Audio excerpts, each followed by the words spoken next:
Já são 7 dias de investigações no caso de uma família desaparecida. Das 10 pessoas, 7 foram encontradas mortas. Michael Leão.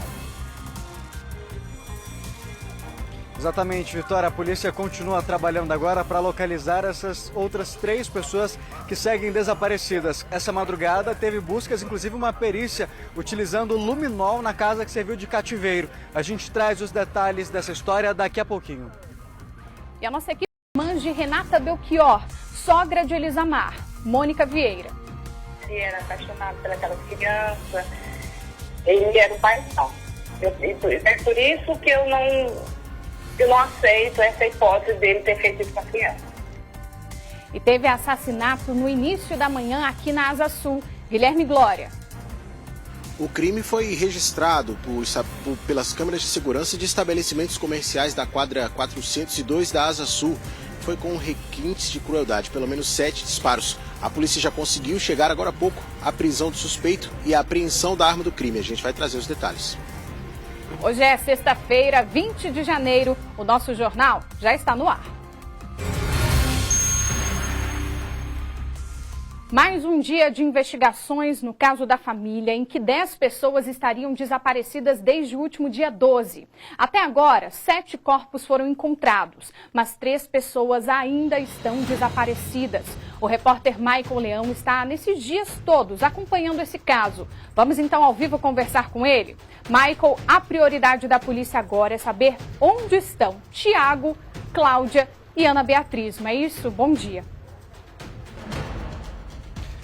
É isso mesmo, Vitória. Bom dia para você, para todo mundo ligado no SBT Brasília, até porque localizando essas 3 pessoas ou os corpos dessas vítimas, a polícia consegue esclarecer também parte dessa história que, como a gente disse, vem se desdobrando aí conforme essas pistas são descobertas. Inicialmente, a gente tinha aquela informação dada pelo Horácio, que é um dos presos, de que o Marcos Antônio teria fugido com a Cláudia e a Ana Beatriz depois de encomendar, junto com o Tiago, o crime. Mas essa tese, ela passou a perder forças depois que na quarta-feira a Polícia Civil localizou o corpo do Marco Antônio nessa casa aqui em que nós estamos, que é justamente a residência que foi alugada para servir de cativeiro. A gente diz que o corpo do Marco Antônio foi localizado aqui porque o Instituto de Identificação da Polícia Civil, por meio da impressão digital, conseguiu identificar o corpo. Mas ainda existem outros passos que estão sendo seguidos, Vitória, pelo seguinte: como a gente adiantou, esse corpo ele foi encontrado aqui esquartejado, tronco separado dos membros e da cabeça. Então a polícia vai fazer o exame de DNA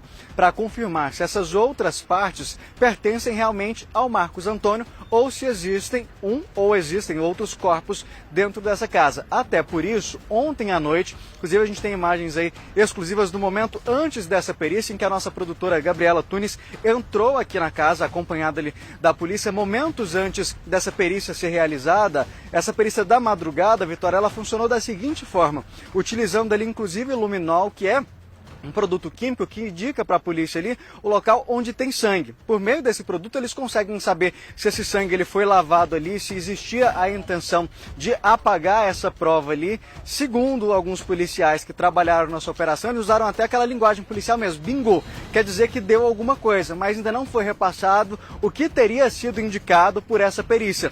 O delegado, inclusive, ao sair agora há pouco ali da 6ª DP, disse que precisa aguardar o laudo oficial dessa perícia e que eles seguem trabalhando. Mas existe, Vitória, a expectativa para que hoje à tarde seja feita uma nova busca aqui na casa, inclusive com o auxílio novamente dos cães farejadores e do Corpo de Bombeiros, para que seja feita uma nova escavação. É que mesmo depois da retirada desse primeiro corpo aqui, que na verdade é o 7º dessa história, continua o forte cheiro ali. Segundo os policiais, ainda tem um forte odor ali na casa e existiria também um local ali que eles perceberam que a cor do cimento está diferente do restante da casa.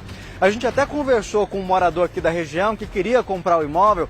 Ele disse que lá dentro os cômodos são bem irregulares, essa parte do cimento. Pode não ter nenhuma relação com o crime, mas a polícia teria identificado ali uma área que tem essa diferença ali de cor do cimento. E aí, por isso, logo mais à tarde, essas buscas devem ser retomadas. Por que à tarde? Esses policiais, eles estão trabalhando já durante o dia e madrugada, alguns dias, como a gente vem mostrando, eles vêm virando à noite em busca de provas, de elementos, de novos corpos, e aí eles iriam descansar agora pela manhã e à tarde retornariam para esse trabalho, provavelmente ali com o uso de alguns outros equipamentos para escavar na procura desses novos corpos. Além dessa busca que aconteceu aqui durante a noite, que contou também com a perícia, Vitória, lembra que ontem pela manhã a gente acompanhou o trabalho do Corpo de Bombeiros lá na chácara da família onde morava o pai, a mãe e a irmã do Marco Antônio, onde também já moraram também os dois desses presos suspeitos desse crime. A polícia também teria voltado lá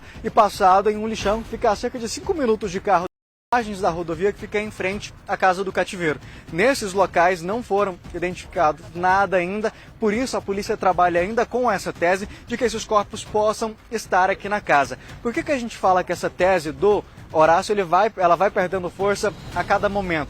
Justamente pelo confronto de informações. Ele passou justamente ali para a polícia de que o Tiago e o Marco Antônio teriam arquitetado todo esse crime, mas a partir do momento que um dos mentores ali intelectuais desse crime aparece morto, essa versão ela vai perdendo força. Sobre o cativeiro, Vitória, a gente sabe o seguinte: essa casa aqui, ela foi alugada há cerca de 3 meses, o valor é cerca de R$800 que eles pagam por mês para esse proprietário, e teriam dito o seguinte no momento em que foram locar esse imóvel, de que eles queriam montar uma oficina em um terreno aqui próximo, mas isso nunca chegou a acontecer.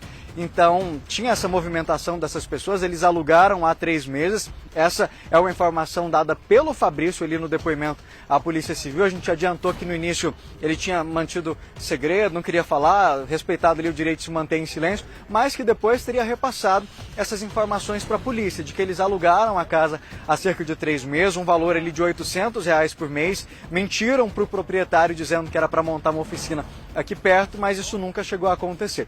Um outro detalhe que chama a atenção, a gente conversou também com um vizinho que disse o seguinte: eu perguntei para ele, você chegou a ver algumas dessas mulheres entrando aqui? Ele disse que viu uma mulher, não sabe dizer quem, mas seria um daqueles veículos que foi encontrado queimado, entrando aqui na casa por livre e espontânea vontade, sem ter ninguém ali ameaçando ela, estaria ela dirigindo esse carro. Essa informação ela vai ser confirmada depois pela Polícia Civil em um depoimento. Mas o que chama a atenção também, Vitória, é o seguinte: o Fabrício disse para a polícia que Renata e Gabriela ficaram nessa casa aqui por cerca de 2 semanas, sendo ali ameaçadas a todo momento para que passassem a senha do celular, a senha do cartão, ali a senha do banco, na verdade do aplicativo bancário, para que fizessem as transferências. Um outro ponto que chama a atenção é o seguinte: até então, muitas vezes a gente se questionava, mas aonde que entra a Cláudia e a Ana Beatriz nessa história? Segundo a polícia, teve um imóvel ali da Renata e também do Marco Antônio, da época que eles eram casados, que foi vendido recentemente. Que inclusive esse proprietário disse que durante as negociações, a própria Cláudia e a Ana Beatriz apresentaram o imóvel para esse comprador, apresentavam ali muita tranquilidade, mostravam estar felizes, mas um detalhe chamou a atenção. No momento, Vitória, da entrega ali das chaves, quem entregou não foi nem a Cláudia nem a Ana Beatriz. Foram justamente 2 desses presos. Então são pontos aí que vão sendo esclarecidos, que vão sendo aí levantados para serem esclarecidos e que a gente traz ainda nessa edição. Vitória. Obrigada, Michael, pelas informações. Bom, então já se sabe, né, que foram identificados 5 dos 7 corpos encontrados até agora no caso da família desaparecida. O reconhecimento do corpo do homem, apontado como mandante do crime, pode mudar os rumos dessa investigação. A Polícia Civil de Goiás confirmou que os corpos encontrados carbonizados dentro de um carro na cidade de Cristalina são da cabeleireira Elisamar da Silva, de 39 anos, e dos 3 filhos dela. Ela e as crianças foram as primeiras vítimas a desaparecer. No Distrito Federal, a polícia identificou, por meio das impressões digitais, que o corpo encontrado nos fundos da casa que serviu de cativeiro de parte da família é de Marcos Antônio Lopes Oliveira, apontado inicialmente como mandante do crime. Agora, a polícia espera a identificação dos outros 2 corpos, também carbonizados, encontrados dentro de um carro em Unai, Minas Gerais. A Polícia Mineira já adiantou que são de 2 mulheres. Marcos Antônio Lopes Oliveira, de 54 anos, era casado com Renata Juliette Belchior, de 52, que está desaparecida. Os filhos do casal, Gabriela Belchior, de 24 anos, e Tiago Belchior, de 30, também não foram localizados até agora.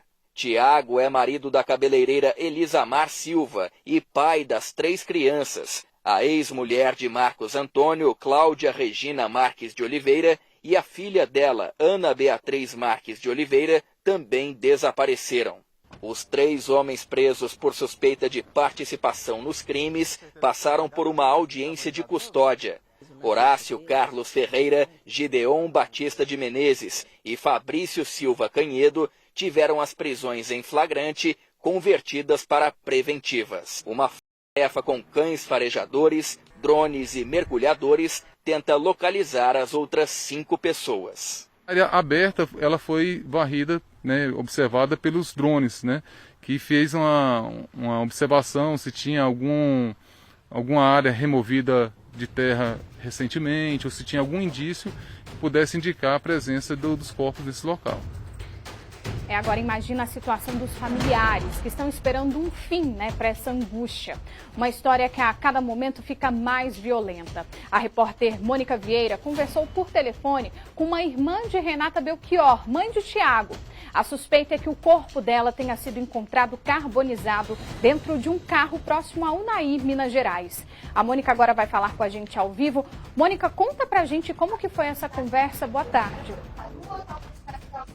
Oi, Vitória. Boa tarde para você e para todos que nos acompanham. Eu conversei com a Márcia Elizabeth, ela é irmã da Renata, ela mora em Rondonópolis, no Mato Grosso. Ela falou com a nossa equipe hoje pela manhã e disse que ficou sabendo do caso, dessa triste notícia envolvendo os familiares dela através da televisão, que a equipe da polícia não chegou a acionar a família que mora lá no estado e que está horrorizada com a situação, já que ela disse que o Tiago convivia bem aí com a Elisamar, era um casal comum, e disse também que a família, a irmã dela, a Renata e o Marco Antônio, eles tinham uma convivência muito boa. Eles eram muito grudados com os netos, eram os únicos netos deles, os 3, o casal de gêmeos de 6 anos e o menino de 7, que eram muito apegados, era uma família bastante unida. E várias vezes, nos momentos ali da entrevista, ela cita que não acredita que tudo tenha sido arquitetado aí pelo Tiago e pelo Marco Antônio. E que a família segue aí, nesse momento de angústia, esperando que a polícia identifique e puna realmente quem são os envolvidos. Ela checou a respeito do imóvel. Ela disse que desconhece esse valor, que a irmã dela possa ter um bem nesse valor para ser vendido, que o único imóvel que a irmã tinha na cidade, em Santa Maria, foi vendido há uns anos atrás, e um valor muito inferior a R$400 mil. Ela disse que a família segue sofrendo com essa situação. Existem outras 2 irmãs de Renata que moram aqui em Brasília, e elas seguem conversando aí através de ligações para saber o que anda acontecendo, para chegar ao fim dessa tristeza aí para toda a família. Nós separamos um trechinho dessa conversa que você acompanha agora. E como que era a relação dela com o Marco Antônio? Era uma relação boa, entendeu? Ela gostava muito dele, ela tinha uma relação boa com ele, pelo que a gente sabe. E o Tiago, o filho? Nunca fiquei sabendo de briga dele, de confusão. Aqui a gente nunca ficou sabendo. E o relacionamento dela, mãe e filho, ela com o Tiago? Era mãe mesmo, sabe? Mãezona, mãe e filho. Então, eu me recuso, eu não aceito como se diz, não aceito a notícia que ele diz com ela. Eu me recuso a acreditar nisso, me recuso mesmo, ele não seja capaz. O que a senhora acha que pode ter acontecido? A cabeça da gente não sei, não pensei que era bolo do Marcos, que ele já foi vida torta. O Marcos, o marido da Renata, da sua irmã, ele era vida torta? Como assim? Como que ele era? Já foi. Muito tempo atrás, já pagou. Ficou preso, mas já pagou. Uhum. Eu não sei qual que era o negócio dele. Não sei porque eu moro longe. Mas eu sei que ele ficou preso um tempo. Uhum. Porque eu não sei. Porque ninguém vai preso por nada, Alguma coisa deve ter feito. Ficou preso, não sei qual foi o motivo, não sei qual foi o crime. Uhum. Não sei se foi... Não sei, eu não sei o que foi. Não posso falar porque eu não sei. Eu sei que ele ficou um tempo preso. Mas pagou, Quando eu fui lá em Brasília, uns 4 anos atrás, ele já estava de boa, estava trabalhando, casado com a Cláudia. Uhum. Aí depois a Renata veio aqui tem uns 2 anos, não, 1 ano e pouco ela veio aqui, parece que ela veio se despedir da gente. Ele já tinha separado dessa Cláudia e tinha voltado com a Renata. Certo. Entendeu? Uhum. Ele tinha na casa da Cláudia e voltado com a Renata. E estava vivendo uma vida que a gente não tinha, uma vida normal. Mas pra gente era uma vida normal. A gente sempre participava de grupo de família, ela conversava, entendeu? E nunca tive assim, como a Renata brigou com o Márcio, a Renata ameaçou, o Márcio ameaçou a Renata, o Márcio brigou com a Gabriela era o xodó do Márcio, a Gabriela era uma menina perfeita nos olhos de todo mundo, ela era o xodó dele. Jamais ele faria alguma coisa com a Gabriela. Você acredita, então, que ele não tem arquitetado junto com o Tiago esse crime? Não. Eu não acredito. Se for, se Deus chegar de ser descoberto, olha, mas eu não acredito que o Tiago e o Márcio arquitetou isso. Uhum. Não acredito e nem tenho ideia do que é isso, entendeu? Você... Fala de uma casa de 400 mil que a Renata vendeu, não existe essa casa de 400 mil, porque a casinha que ela tinha em Santa Maria, quando eu fui aí, uns 4 anos atrás, essa casa, por 60 mil reais. Quanto? Qual o valor que era dessa casa quando você veio? Acho que era uns 40, 70 mil que ela vendeu, uns 4 anos atrás, isso. Uhum. Antes dela ir morar na chácara. Ela falou, Márcio, eu vendi a casa lá, e passei o dinheiro para o Márcio para investir na chácara onde eles moravam. Entendeu? Uhum. Então, essa história de 400 mil, eu não sei de onde que saiu.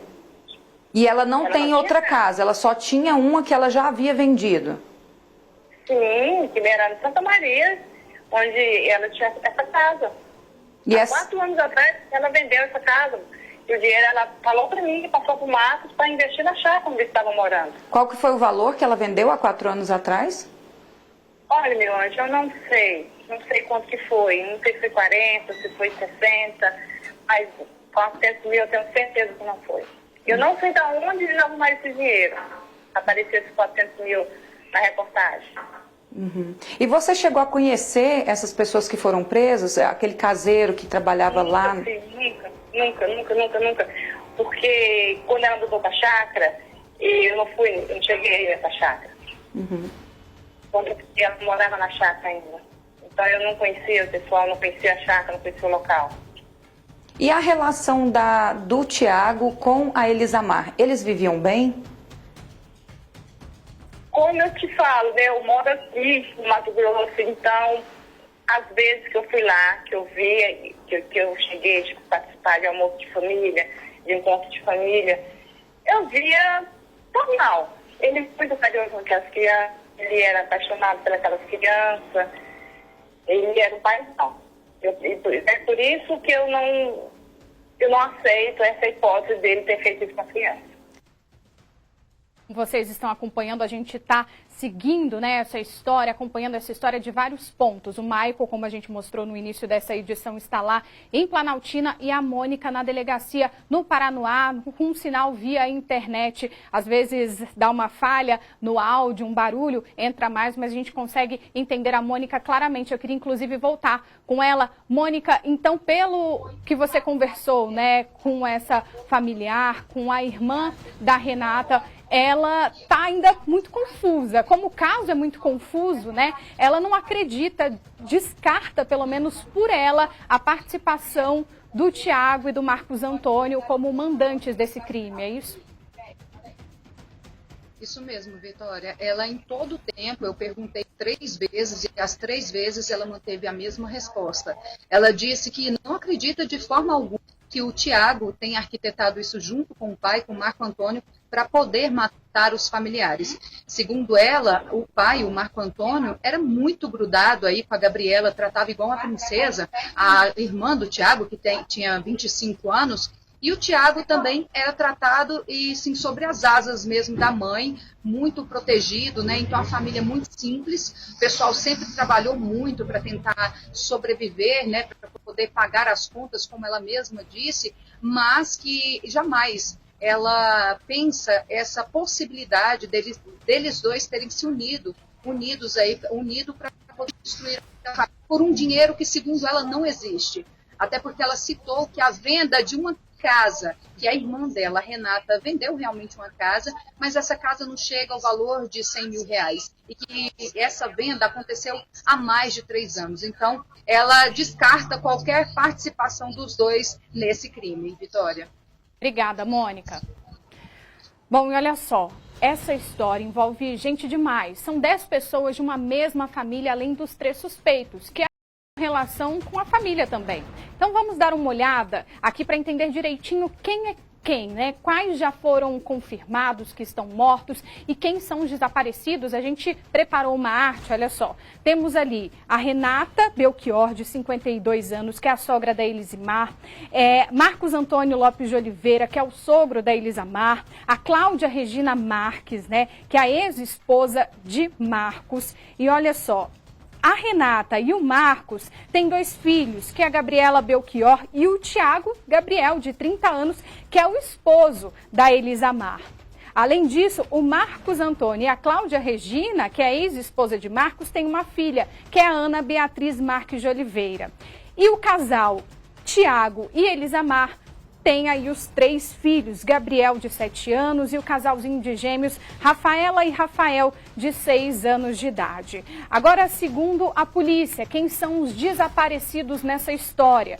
O Tiago Gabriel ainda não foi localizado, o Tiago, esposo da Elisamar, a Cláudia Regina Marques, a ex-mulher de Marcos Antônio, e também a Ana Beatriz de Oliveira, que é filha da Cláudia e do Antônio. A polícia já conseguiu prender também 3 suspeitos nessa história toda, que são o Horácio Carlos Ferreira Barbosa, de 49 anos, Gideon Batista de Menezes, de 55 anos, e o Fabrício Silva Canhedo, de 34 anos. Isso a gente preparou essa arte para ficar bem explicado, como a gente vem contando, né? São 10 pessoas envolvidas nessa tragédia.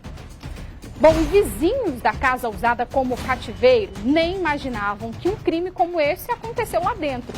Na rua, a reclamação é por falta de iluminação pública. À noite, muito escuro. Mas agora, bate também a insegurança, olha só. É nesta rua que fica a casa usada como cativeiro de Renata e Gabriela Belchior, mãe e irmã de Tiago Belchior, que está desaparecido.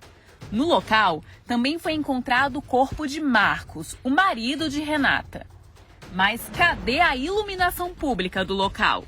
De uma ponta a outra, escuridão. O celular nem pega a iluminação, olha como que tá a imagem. A gente tá andando aqui tudo escuro, só o que ilumina são as casas, os restaurantes ficam abertos, alguns locais que continuam funcionando durante a noite, que ajuda a iluminação. Então essa aqui, ó, é a rua que aconteceu o crime, que foi nessa casa. E os moradores reclamam, né, que se tivesse uma iluminação melhor, se fosse mais acessível de enxergar, eles poderiam até ter visto alguma coisa e ter ajudado, né, nas investigações.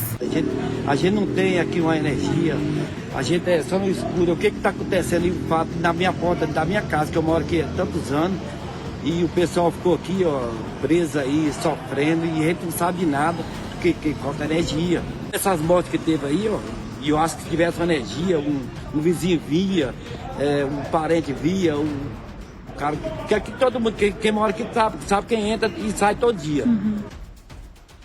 Nós entramos em contato com a administração de Planaltina para saber como fica a situação da iluminação nessa rua, mas até agora não tivemos resposta. E um homem foi morto a tiros na manhã de hoje lá na 402 da Asa Sul. De acordo com a polícia, o crime tem características de execução. O suspeito foi preso agora há pouco. O assassino aparece de jaqueta branca e calça comprida. A vítima de casaco de camuflagem. Neste momento começa a discussão. O homem saca a arma e atira.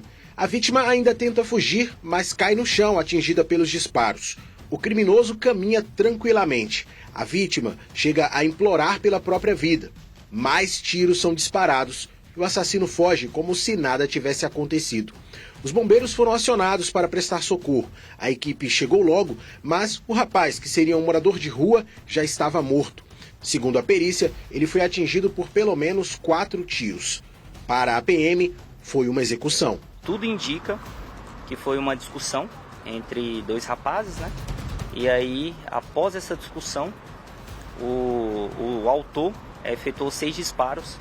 Inclusive, pelas imagens dá para ver que a vítima ao chão, ele vai lá e dá disparos ali para finalizar o serviço, né? Disparo ali mostrando uma execução mesmo. Moradores e comerciantes da quadra não quiseram gravar entrevistas, mas afirmaram que estão assustados, porque apesar da grande quantidade de pessoas em situação de rua, crimes com armas de fogo não são comuns por aqui. A Polícia Militar está aí à disposição, não só dos comerciantes, mas também da população, para intensificar o patrulhamento aqui e trazer a sensação de segurança para a comunidade. A polícia já tem as imagens do crime. O caso é investigado pela primeira DP.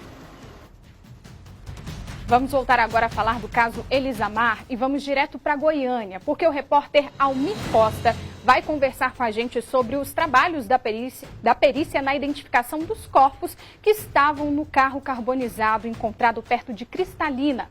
Almir, foi um trabalho cheio de detalhes, né? Conta pra gente. Boa tarde, obrigada pela participação aqui no nosso jornal.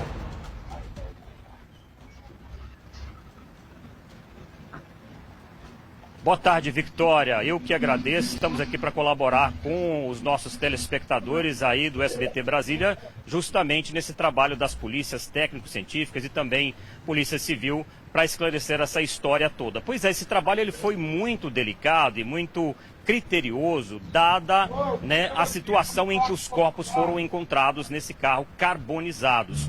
Por isso, essa unidade especializada na identificação de ossadas humanas por meio de material biológico, de material genético, foi muito demorado, né?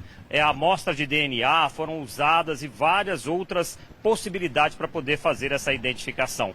Inclusive, vamos acompanhar agora uma fala do Olegário Augusto, ele é o superintendente do Instituto de Criminalística aqui de Goiás, que vai dar mais detalhes justamente sobre esse trabalho todo que culminou na identificação dos corpos da Elisamar e também dos 3 filhos dela. A identificação desses corpos, como eles se tratavam de corpos carbonizados, não pôde, por óbvio, ser feita a identificação por meio do método da papiloscopia forense. Então a gente procedeu 2 outros métodos de identificação. E é a odontologia legal, onde a gente faz a identificação por meio das arcadas dentárias e demais ossos do corpo humano. E também, paralelo a isso, foi feita também a identificação por meio do DNA forense. Uma vez que os corpos vieram para o IML de Goiânia, foi coletado material genético e esse material genético foi feito o levantamento do perfil genético de cada um dos 4 indivíduos e aí foi feita a identificação, tanto pelo método do DNA quanto da odontologia forense. Vai ser possível identificar de que forma eles foram mortos? Se foi realmente ela morreu por infarto, como a princípio está sendo falado, se as crianças foram asfixia. Através desses exames é possível identificar? Olha, só consigo te dizer se será possível responder isso assim que o laudo médico legal ficar pronto. É porque são várias etapas, várias equipes envolvidas nesse trabalho. Tem equipe de Lusiânia, tem equipe daqui de Goiânia, tem equipe de várias seções daqui. Essa resposta será dada pelo laudo médico legal.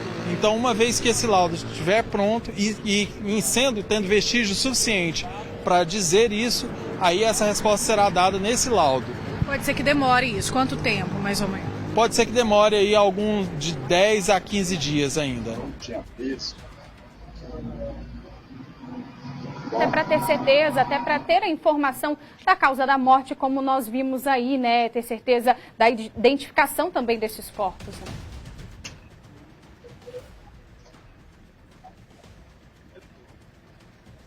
Pois é, Victória, inclusive em relação a 2 dos 3 filhos da Elisamar, foi feito um trabalho mais criterioso ainda, precisou de mais informações dos familiares, dos parentes dessas vítimas, para poder haver essa confirmação.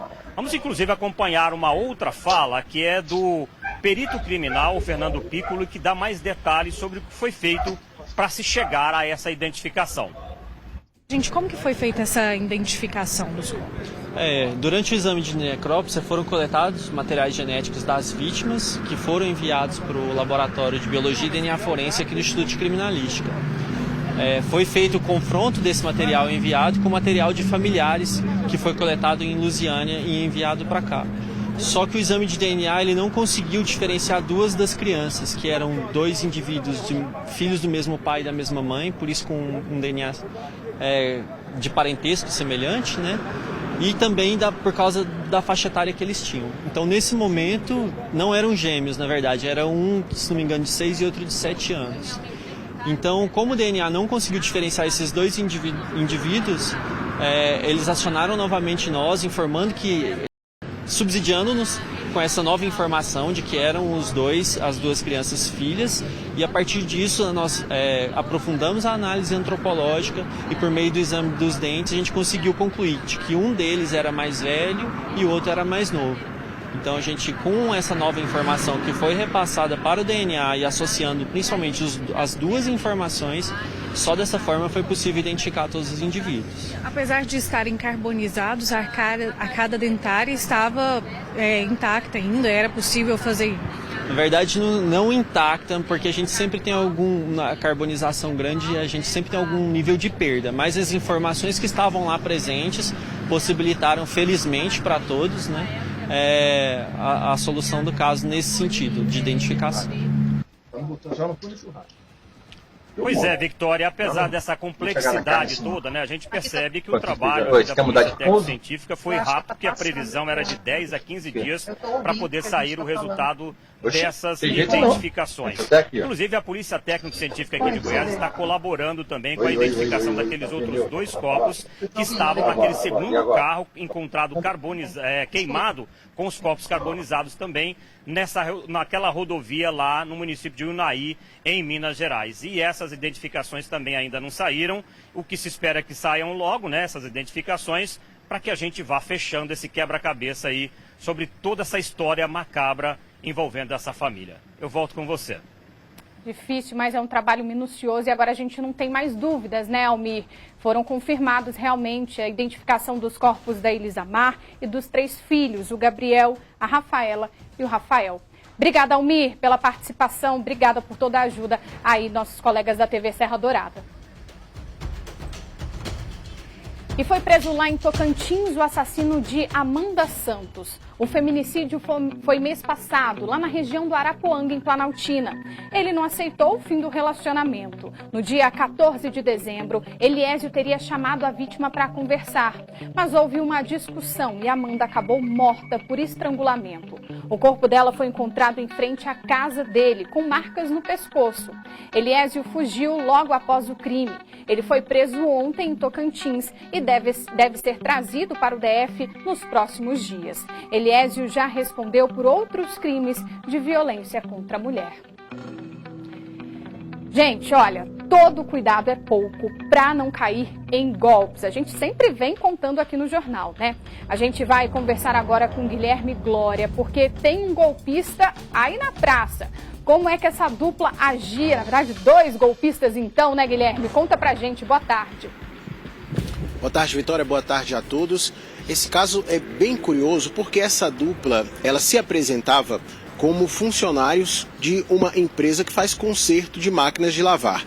Eles iam com o uniforme, o emblema dessa loja, então já tinha uma confiança. Eles geralmente faziam anúncios pela internet. Então, quando a pessoa via o anúncio, o preço abaixo, podia até desconfiar, mas quando percebia que o preço estava abaixo porque era uma empresa que fazia conserto de máquinas de lavar, eles ainda ofereciam aí 6 meses de garantia, a pessoa pensava, poxa, é um bom negócio, é algo seguro porque eu estou vendo aqui a marca da empresa, inclusive. Só que, na verdade, era golpe. Uma das vítimas, a professora Bruna, que mora no Paranoá, fez uma compra e num valor até muito bom no início de dezembro. Só que com o passar do tempo, ela foi percebendo que a máquina de lavar aí, na verdade um modelo lava e seca, né, que é muito procurado aí no mercado, estava dando defeito. E aí ela lembrou que estava dentro do período ali que a assistência era gratuita para fazer o conserto, né, e entrou em contato com essas pessoas. Em menos de 3 dias, essa dupla foi até a residência dela, pegou lá a máquina e levou para conserto. Só que para devolverem a máquina, aí é que estava a questão.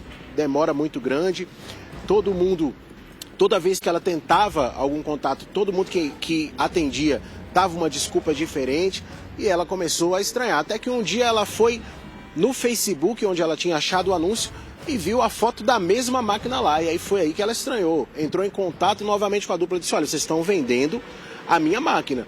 E aí disseram: não, não é a sua máquina, é uma máquina parecida. Enfim, o caso foi parar na polícia. Vamos ouvir a Bruna, momento em que ela explica mais ou menos como é que foi quando ela caiu nesse golpe. Olá, bom dia. Meu nome é Bruna Gabriela de Oliveira Salles.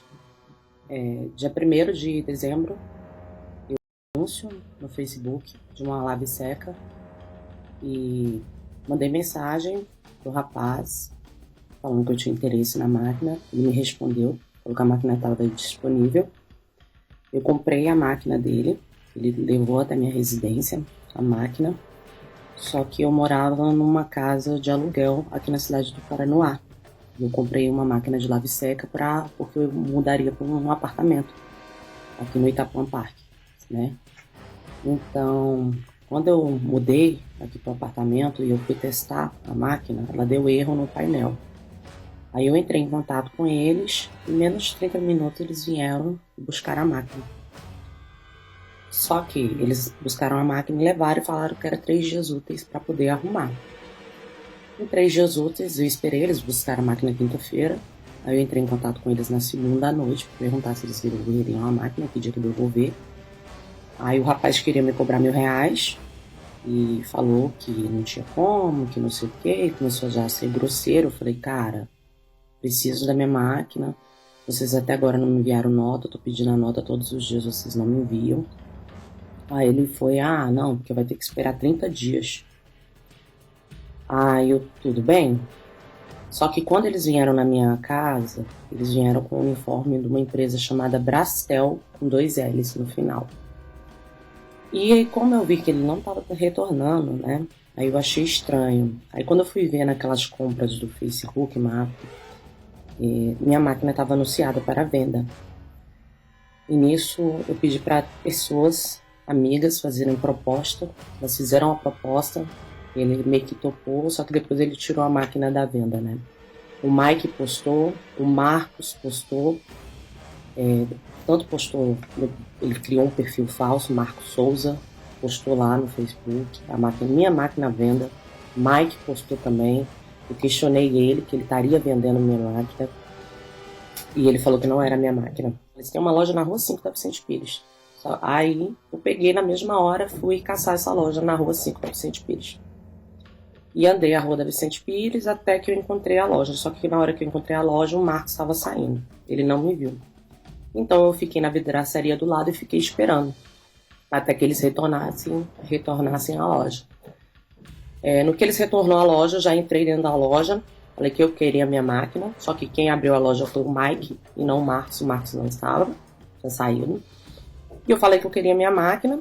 E ele entrou em desespero, ele estava ligando para um e para outro, entrou no banheiro, fechou, e lá tinha tudo desmontado, um monte de geladeira, um monte de coisa.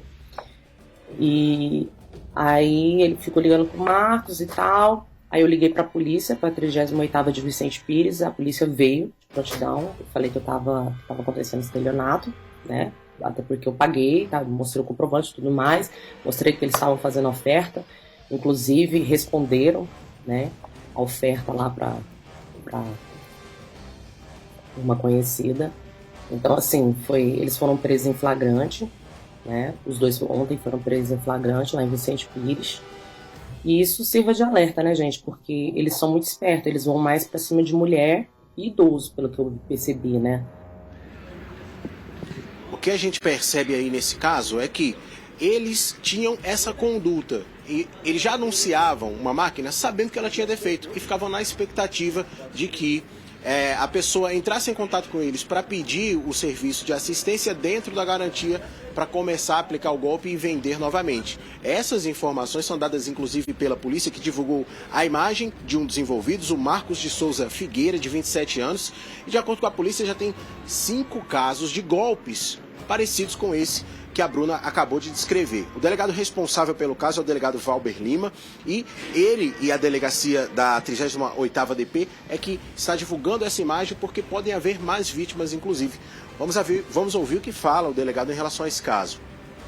Esses indivíduos se passavam por proprietários ou funcionários de uma loja especializada em revenda de eletrodomésticos seminovos. Além da venda de eletrodomésticos, eles também ofereciam serviço de conserto de eletrodomésticos. Os anúncios dos produtos, bem como dos serviços, eram realizados em sites de venda e especializados nesse tipo de assunto. Segundo consta, os mesmos atuavam da seguinte forma: eles revendiam o equipamento, o eletrodoméstico, e instalavam um vício oculto no mesmo equipamento, dando às vítimas uma garantia do produto. Quando a vítima ia ligar o produto e percebia que o mesmo não funcionava, acionava a garantia por eles ofertada. Os mesmos retornavam à casa da vítima, pegavam o produto ao argumento de que iria consertar o mesmo produto. Ocorre que, quando a vítima tentava contato com eles, não conseguia, seja porque era bloqueado de aplicativos de mensagem ou não atendia mais as ligações. Na data de ontem, com o mesmo modo de atuação, uma vítima procurou a delegacia, pois percebeu que o seu eletrodoméstico, que havia sido pego por eles para conserto, estava sendo anunciado em um site de vendas.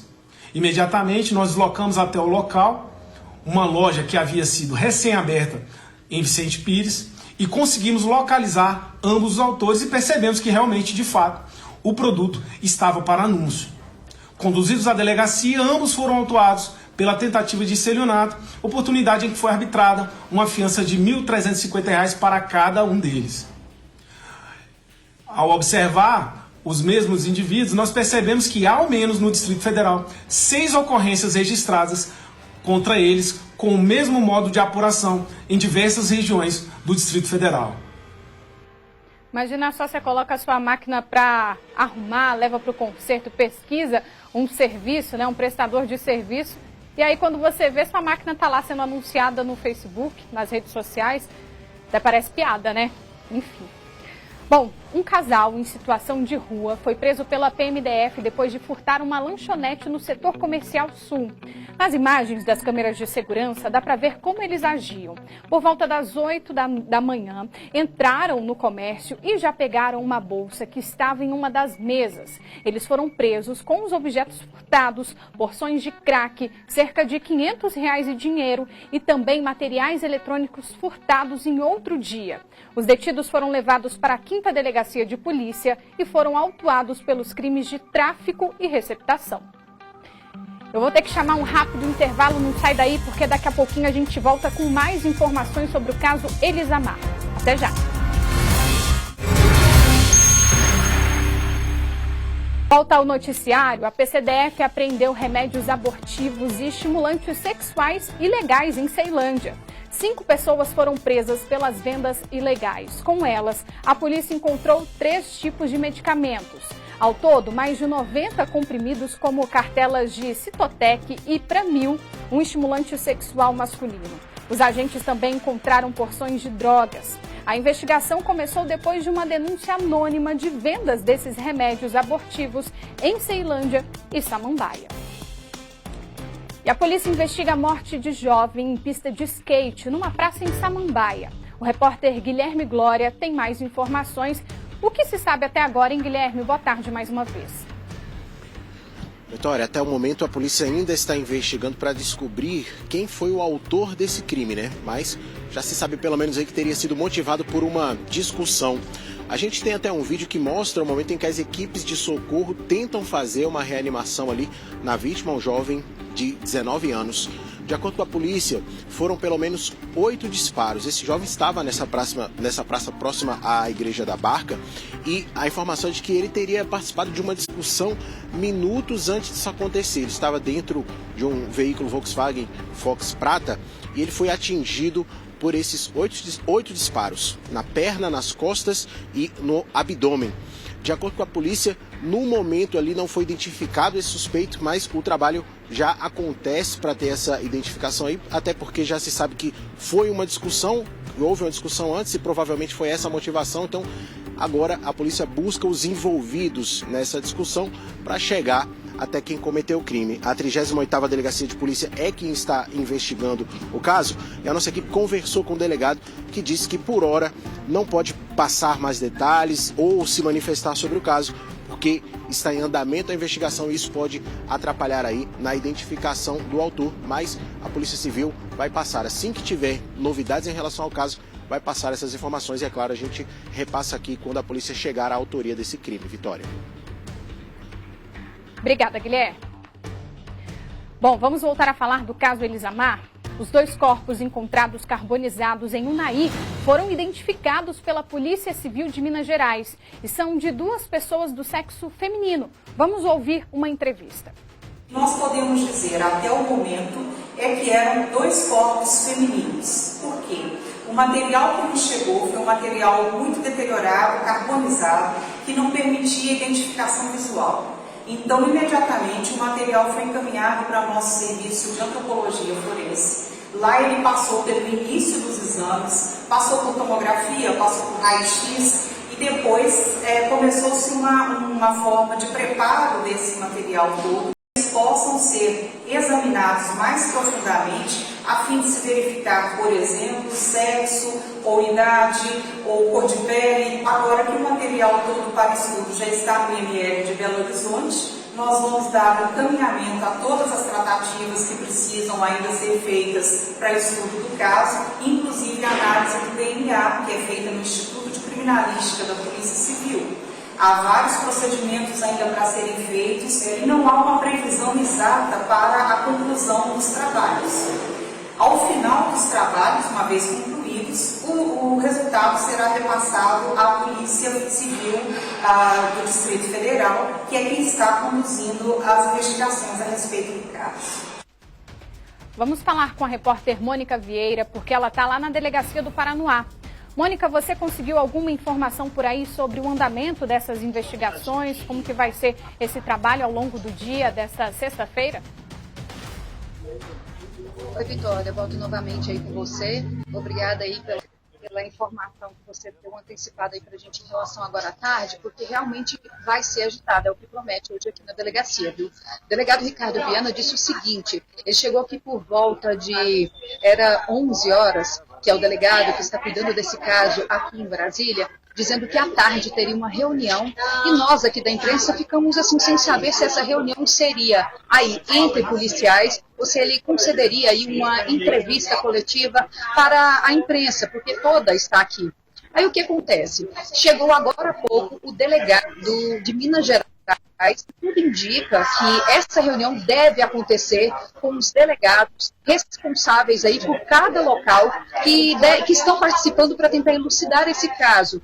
Existe aí a participação do estado de Goiás, Minas Gerais e aqui Brasília. Pela manhã, por volta de 9 horas da manhã, o que aconteceu? O delegado Ricardo Viana saiu junto com outros agentes em um carro aqui, caracterizado, dizendo que estava indo para o fórum para ver se liberava algum tipo de medida.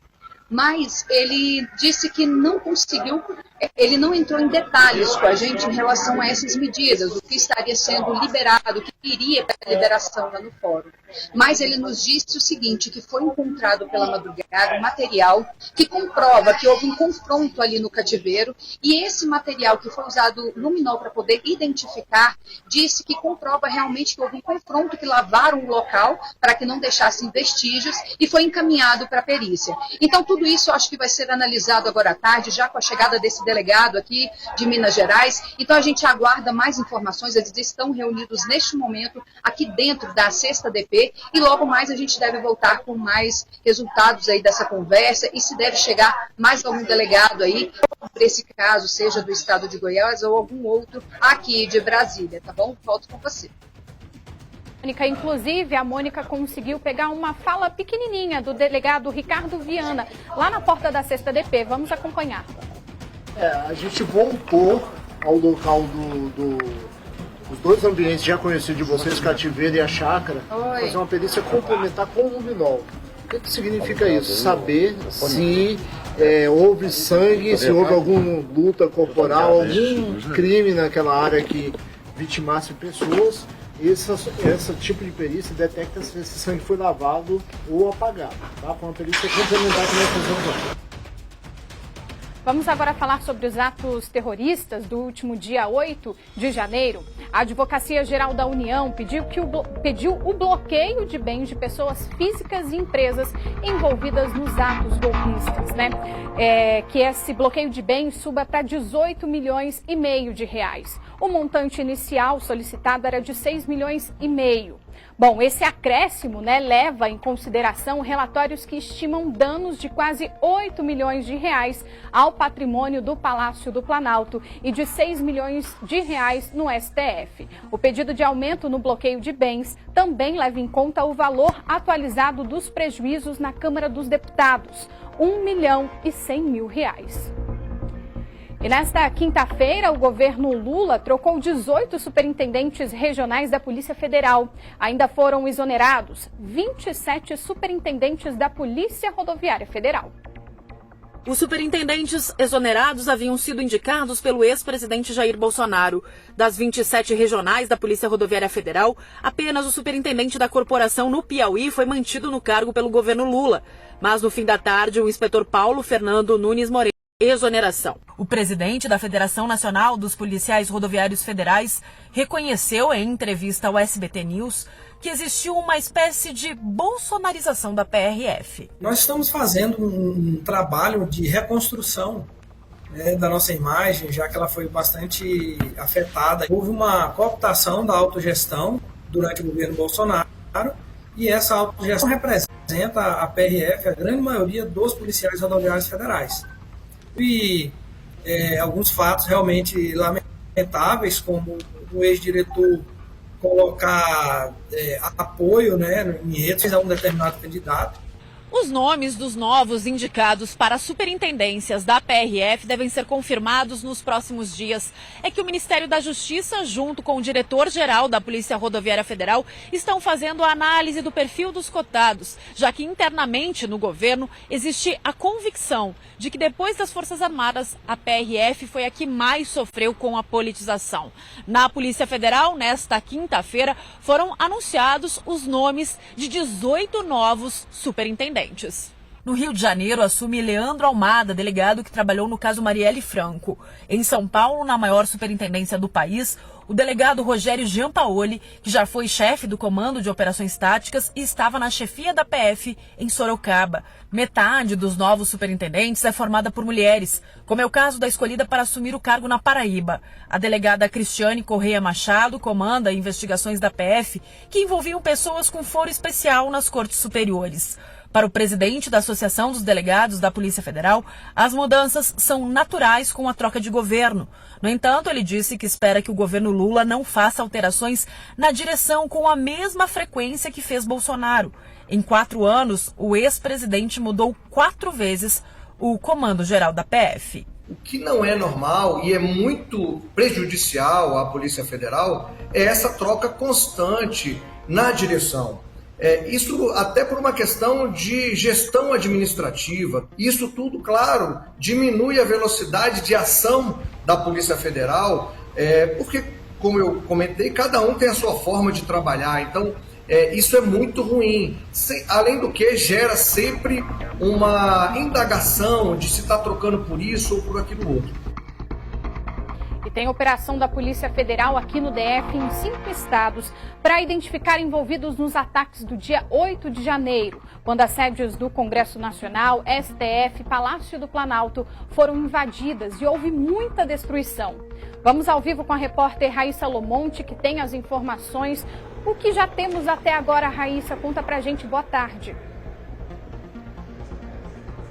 Oi, Vitória, boa tarde para você e para todo mundo que está nos acompanhando. É isso aí, a sexta-feira já começou com essa operação, chamada Lesa Pátria da Polícia Federal em Brasília e em outros estados.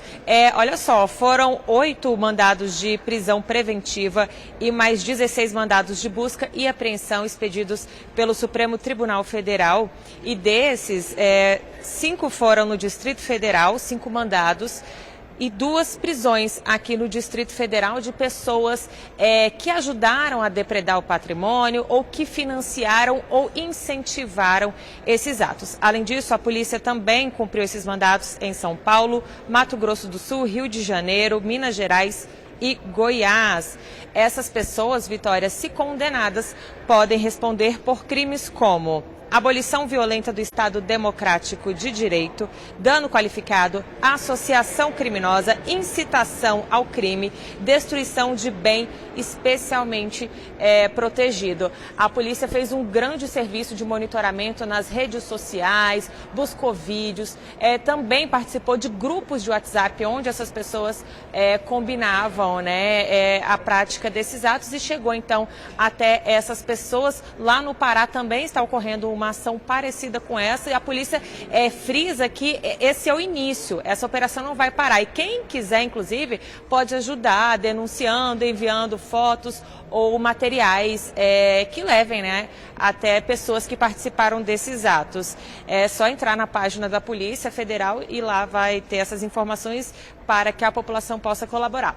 Agora, bom, a semana está encerrando e já começa, mudando de assunto, mas ainda nesse contexto, com o depoimento na segunda-feira de Anderson Torres. É um momento muito aguardado, Vitória, seria na quarta-feira passada, mas a defesa pediu que fosse na segunda-feira para que pudesse avaliar os autos ali da Polícia Federal. Esse pedido também foi feito, corroborado pela Polícia Federal. Então, o ex-ministro de Justiça e ex-secretário de Segurança Pública do Distrito Federal deve depor na segunda, lá no 4º Batalhão da Polícia Militar no Guará. E essa semana repercutiu muito o fato dele estar na prisão preventiva naquela sala de Estado-Maior, chamado de Estado-Maior, que tem beliche, que tem ali um aparato, uma mesa, um sofá, com acesso também a micro-ondas e à televisão. Ele cumpre ali ele está recolhido ali porque, como ele é um profissional de segurança, ele tem direito a estar recolhido nessa sala de Estado-Maior, mas a Justiça avaliou que ele não tem regalias, está tudo dentro dos conformes. E aí também foi autorizado que ele recebesse até alimentos, como lá não tem essa possibilidade de fazer a refeição, ele pode receber alimentos de fora, levados pelo advogado ou pela família, então repercutiu bastante isso. E na segunda-feira ele vai responder a todos os questionamentos sobre a ausência do telefone dele, aqui quando ele chegou em Brasília, também vai responder principalmente sobre a minuta. Quem fez a minuta daquele decreto que poderia alterar o resultado das eleições?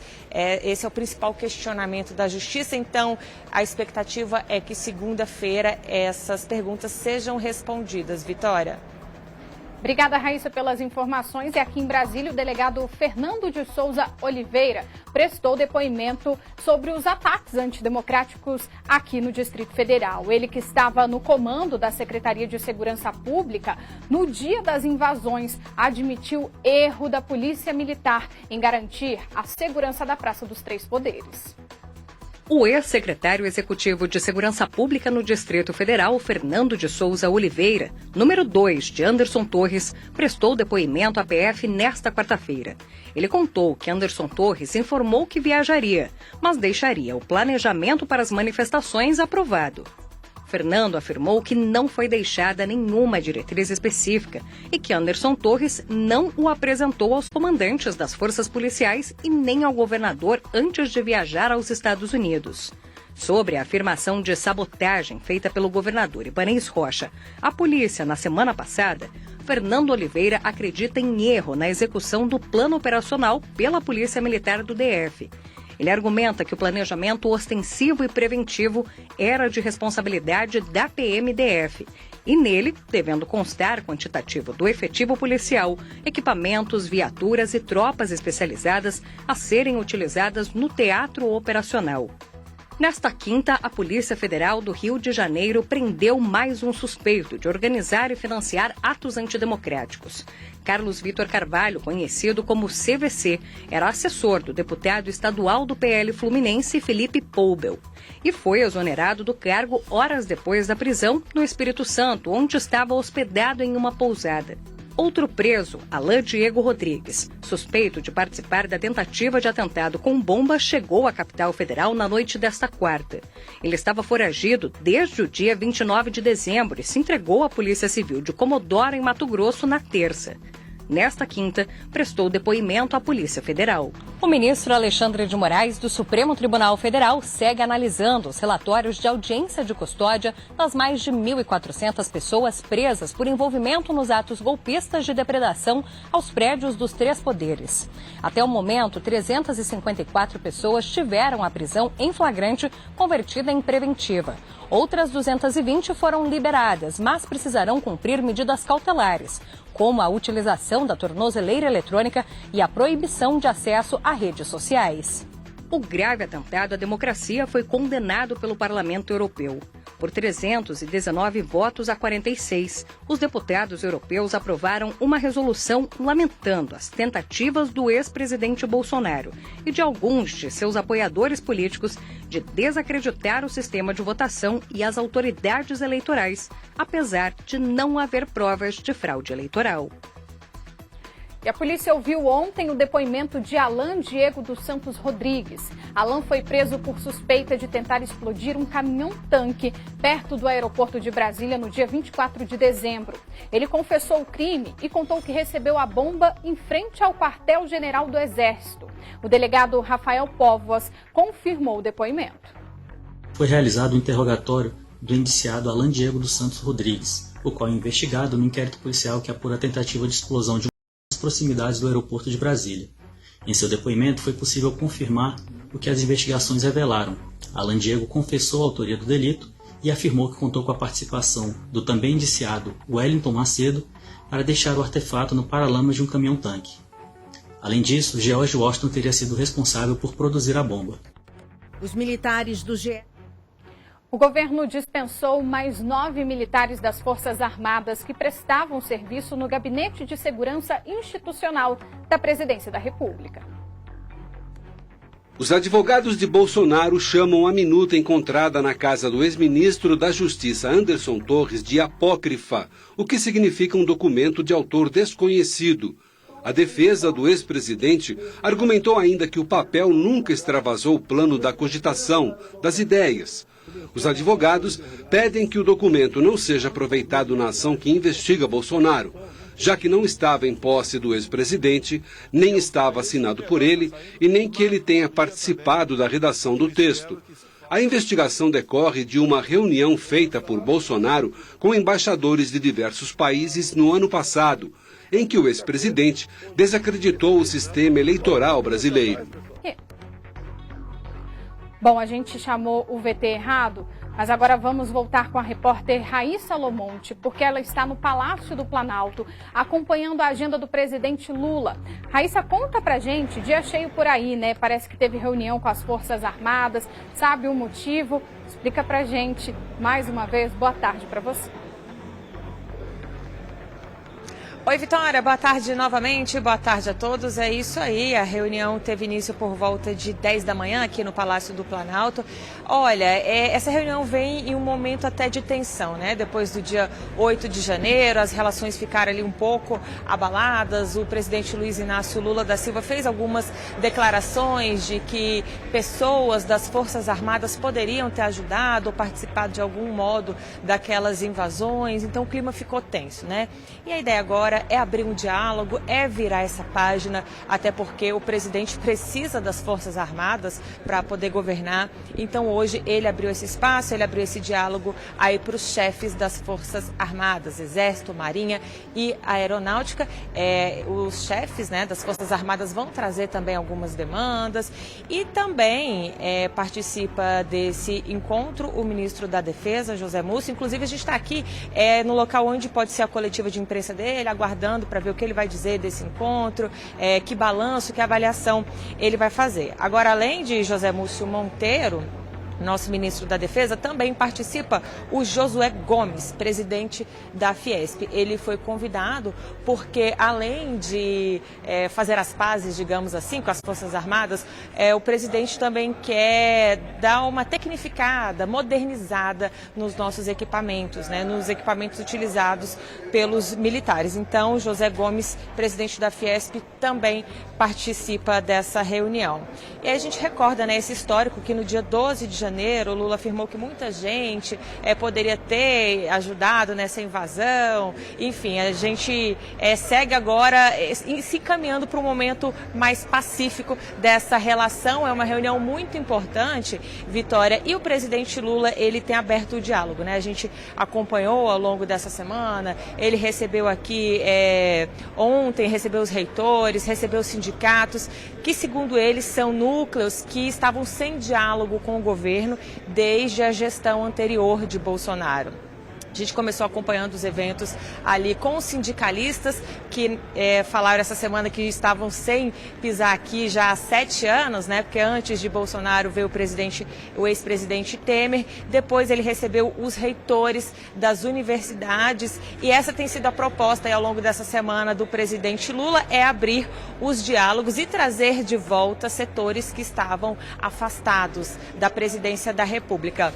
Ainda falando desse encontro de ontem com os reitores, eles abordaram a questão da educação, da ciência, da pesquisa nas universidades, principalmente questões orçamentárias, cortes em pesquisas, cortes em bolsas, e a ideia do presidente Lula agora é retomar essa agenda, até fazer um encontro periódico com esses reitores e representantes de institutos federais. Então ele ouviu toda essa demanda, o ministro da Educação também participou, o Camilo, e ele disse que o foco desta gestão vai ser na educação básica, na alfabetização e também nesse investimento nas instituições federais.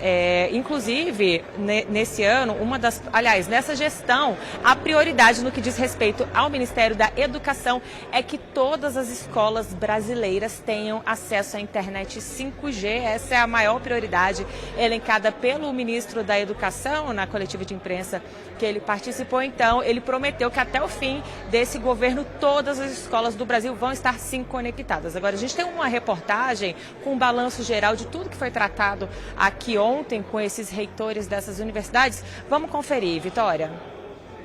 Depois de 4 anos de uma relação conturbada com o governo de Jair Bolsonaro, dezenas de reitores foram até o Palácio do Planalto para o primeiro encontro com Lula e com o ministro da Educação, Camilo Santana.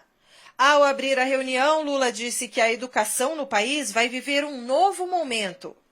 Eu sei do obscurantismo que vocês viveram nesses últimos 4 anos e eu quero dizer que estamos saindo das trevas para voltar à luminosidade de um novo tempo. O presidente garantiu autonomia na condução das universidades durante o seu governo. Eu quero que vocês saibam que a autonomia universitária será garantida nesse mandato nosso inteiro.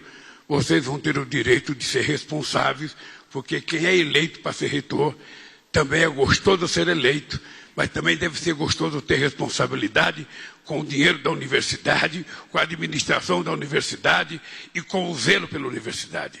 Lula se comprometeu a nomear os reitores escolhidos pela comunidade universitária. Não pense que o Lula vai escolher o reitor que ele gosta. Quem tem que gostar do reitor são os professores da universidade, são os funcionários da universidade, é a comunidade universitária que tem que saber quem é que pode administrar bem por ele. Isso eu posso garantir para vocês, vocês vão ter. Depois da reunião, o ministro Camilo Santana disse que o presidente Lula vai anunciar nos próximos dias aumento no valor das bolsas oferecidas a pesquisadores de doutorado, mestrado e outras modalidades que não têm reajuste desde 2013. No entanto, o ministro ainda não disse qual será o novo valor. Já temos todos os estudos, já temos recursos garantidos no orçamento e em breve o presidente irá anunciar. A ideia é que até o final desse mês o presidente possa anunciar o reajuste, né, das bolsas, tanto da CAPES como do CNPq. Agora sim nós vamos ver que o governo dispensou mais 9 militares das Forças Armadas que prestavam serviço no Gabinete de Segurança Institucional da Presidência da República. Os militares do GSI serão transferidos para outros postos. A mudança foi publicada no Diário Oficial de quarta-feira. Nessa semana, o governo já havia dispensado 62 militares, 22 que atuavam no Gabinete de Segurança Institucional e 40 que trabalhavam no Palácio da Alvorada. Na quarta-feira, o presidente Lula criticou a atuação dos serviços de inteligência das Forças Armadas, do GSI e da Agência Brasileira de Inteligência, a ABIN, sobre os atos golpistas de 8 de janeiro. O Ministério dos Transportes anunciou um investimento de 1 bilhão e 700 milhões de reais para construir e também recuperar 860 quilômetros de rodovia até abril. Na lista de obras está um importante corredor de escoamento de grãos entre o Brasil e o Mercosul. Será duplicado um trecho da BR-116 que liga Fortaleza, no Ceará, a Jaguarão, no Rio Grande do Sul, na fronteira com o Uruguai. Também será feita a manutenção da BR-364, no Acre, e a conclusão das obras de pista dupla de um trecho da BR-101, em Alagoas. Haverá duplicação ainda da BR-080, no Distrito Federal, e da BR-470, em Santa Catarina. 72 pontes e viadutos serão construídos ou revitalizados. Todas essas obras estão no plano dos 100 dias do governo federal, ao custo de 1 bilhão e 700 milhões de reais. A previsão é que os 861 quilômetros de rodovias, pontes e viadutos sejam entregues até abril. Para o governo, o investimento pode reduzir acidentes e mortes, facilitar o transporte da safra de grãos e atrair o investimento privado para dar continuidade às concessões. As obras em outros 670 quilômetros de estradas serão retomadas até abril, mas sem data para conclusão. De acordo com o DENIT, Departamento Nacional de Infraestrutura de Transportes, 66% das rodovias federais e estaduais foram avaliadas como regulares, ruins ou péssimas. Segundo o Ministério dos Transportes, os investimentos no setor despencaram de 28 bilhões em 2012 para 7 bilhões e 700 milhões de reais no ano passado. É exatamente isso que a gente vai tentar mudar. Concentrar os recursos para obras mais relevantes. Ao invés de pulverizar os recursos em muitas obras, concentrar o uso de recursos para as obras estruturantes.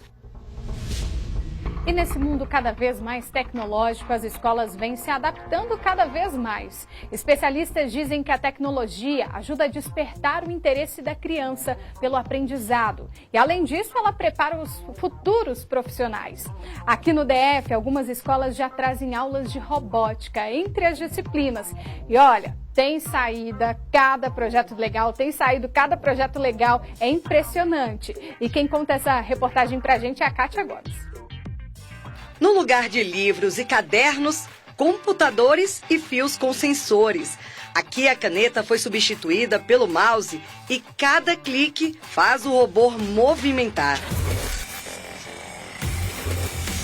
60 alunos do 6º ao 9º anos do Centro de Ensino Fundamental 405 e do CEF 113 do Recanto das Emas estão aprendendo robótica na prática. As aulas acontecem na Coordenação Regional de Ensino da cidade para os estudantes do Integral. Eu sempre quis fazer robótica, né? Eu sempre estava tentando procurar e aí o professor me chamou para vir aqui e eu vim. Eu já fiz um projeto de semáforo, também eu já fiz um projeto de UTI. O pedagogo Francenilson Dantas é o idealizador do projeto Robótica para a Vida. Precisamos mais de 600 alunos no Recanto das Emas para saber qual é o perfil desse aluno, o que é que ele conhece já de tecnologia. Quem é essa comunidade? Eu preciso conhecer minha comunidade. A ideia é desenvolver protótipos que possam ser usados na vida real. Eu não trabalho com a tecnologia que passou, algumas tecnologias atuais, mas a gente foca em tendências tecnológicas. Uma lixeira que abre sozinho, um braço robótico que faz um hambúrguer, um humanoide que pode servir de recepcionista, que tem habilidade de fala. Olha a lixeira que o pedagogo falou. Ela foi feita com materiais recicláveis e, claro, tecnologia. O projeto começou em 2018 com robôs sendo feitos com manequins. Em 2020 e 2021, por causa da pandemia, a montagem foi suspensa e os alunos fizeram apenas a parte de pesquisa. Em 2022, esse ano, o projeto voltou com tudo e eles criaram robôs mais modernos. Esse daqui, por exemplo, até aprendeu a falar. Olá, prazer em conhecê-los. Prazer é todo nosso. A Joana tem levado a disciplina tão a sério que já fez planos mais ousados. Eu não sei se a gente vai conseguir fazer. Tipo uma máquina do Homem de Ferro. Good luck keeping up. Eu vi como fazer, aí eu quero fazer, porque parece ser mó legal.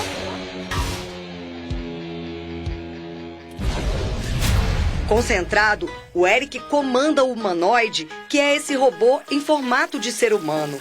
O trabalho não é tão simples. Cada código é um comando. Mesmo assim, o estudante tem tirado de letra. Desde pequeno eu sempre tive muita criatividade, agora com isso, de criar robôs e poder fazer eles se mexer, isso desperta mais em mim. E aí eu acho muito legal e eu não quero sair da robótica tão cedo.